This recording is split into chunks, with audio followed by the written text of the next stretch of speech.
오늘 아침을 여는 말씀은 아가서 4장 1절에서 7절 말씀입니다.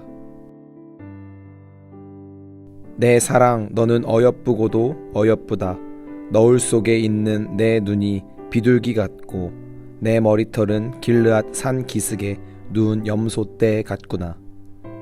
내 이는 목욕장에서 나오는 털 깎인 암양 곧 새끼 없는 것은 하나도 없이 각각 쌍태를 낳은 양 같구나. 내 입술은 홍색 실 같고 내 입은 어여쁘고 너울 속에 내 뺨은 석류 한쪽 같구나. 내 목은 무기를 두려고 건축한 다윗의 망대 곧 방패 1000개 용사의 모든 방패가 달린 망대 같고 내 두 유방은 백합화 가운데서 꼴을 먹는 쌍태 어린 사슴 같구나. 날이 저물고 그림자가 사라지기 전에 내가 모략산과 유향의 작은 산으로 가리라.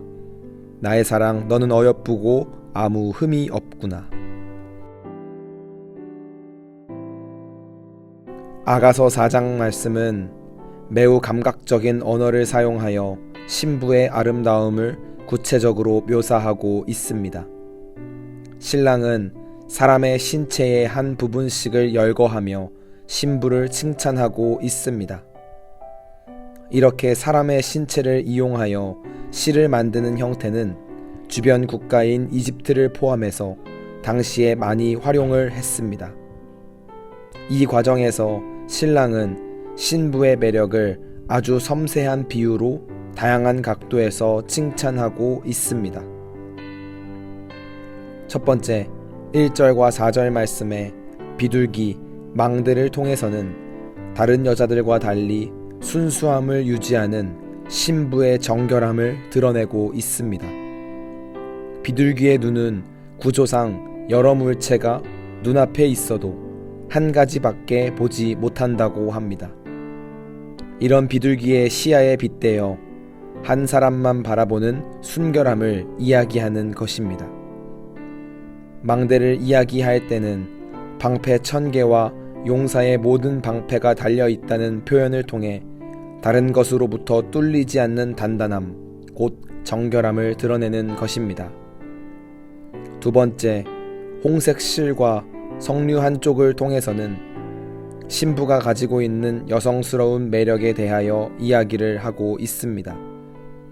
입술이 홍색 실 같다는 표현은 말 그대로 빨간 입술을 가리키는 말로 매력적인 신부의 모습을 이야기합니다. 또한 뺨이 석류 한쪽 같다는 표현은 붉게 물든 신부의 얼굴을 이야기하는데 얼굴의 상태는 곧 내면의 상태를 이야기합니다. 즉 신부 또한 좋은 감정을 가지고 지금 이 순간을 맞이하고 있음을 알 수 있습니다. 세 번째, 무리 염소, 털 깎인 암양, 쌍태를 낳은 양, 쌍태 어린 사슴이라는 표현이 나옵니다. 무리, 쌍태 등의 표현은 풍성함을 의미합니다. 이를 통해 신부의 풍요로움과 넉넉함에 대해 반복적으로 칭찬하고 있음을 알 수 있습니다. 이렇게 아름다운 신부에게 더 이상 시간이 흐르기 전에 가겠다고 고백합니다.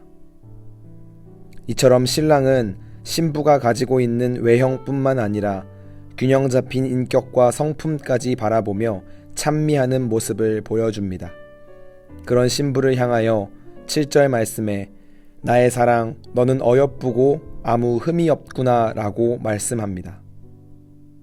신부의 모습에서 흠을 찾을 수가 없음을 고백한 것입니다.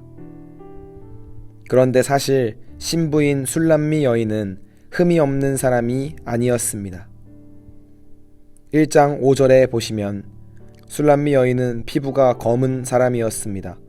인종의 문제가 아니라 오빠들이 강제로 포도원을 지키게 했기 때문에 햇볕에 얼굴이 까맣게 탄 것입니다. 이런 얼굴을 많은 사람들이 곱게 보지는 않았습니다. 그러나 신랑은 이러한 술람미 여인을 향해 흠이 없다고 이야기합니다. 이를 통해 진정한 사랑이 무엇인지에 대해 깨달아야 합니다. 사랑은 흠이 없는 사람들의 만남이 아닌 만난 자들이 서로의 흠을 보지 않는 것입니다. 신랑은 신부의 흠을 보지 않는 진정한 사랑을 선택한 것입니다.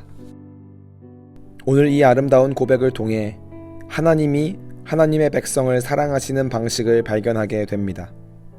하나님은 우리가 흠이 없기 때문에 우리를 사랑하신 분이 아닙니다.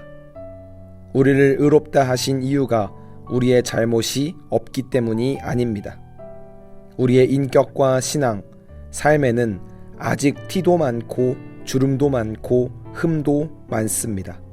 그러나 우리를 사랑하셔서 우리의 흠을 보지 않고 우리를 의롭다 하신 하나님께 감사하는 삶을 살아야 하겠습니다. 오늘 하루를 살아가시면서 우리를 존재 그대로 사랑해 주시는 주님께 감사하며 이젠 내 삶의 작은 흠들과 모난 부분을 조금씩 지워나가는 믿음의 성도가 되시길 바랍니다.